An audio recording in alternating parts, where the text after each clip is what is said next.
I finally got my hands on an iPad Pro. Alright, so the last iPad that I owned was the iPad Mini 2, and that was from some years ago. That iPad treated me well, but then, it got broke. So I needed a new iPad, especially for my business. So I went out and I just got the latest iPad that they had, and I'm so happy with it.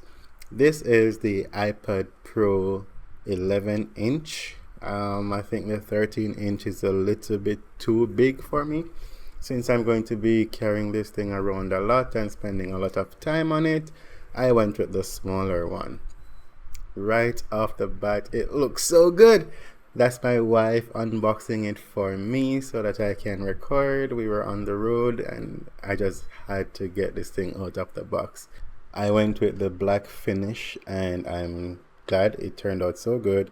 And then in the box, you just have some documentation kind of showing you about the iPad. Then you have the power adapter and the USB-C cord. Nothing special.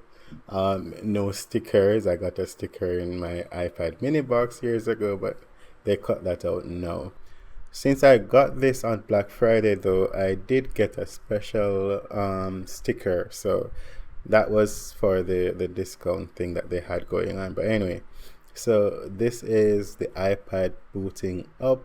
There's something so special about this hello when it comes up on the screen. I just love it. So I'm absolutely happy and I can't wait to get into this. I also got the Pencil Pro. So this is an accessory for the iPad. It's a pencil that you can use, and I plan to use this mainly in Procreate since I create digital artwork to sell in my shop. So this is it, and I'm going to be putting on a screen protector on this, and I'm also going to be reviewing a case. So stay tuned for that, and I will see you in the next video.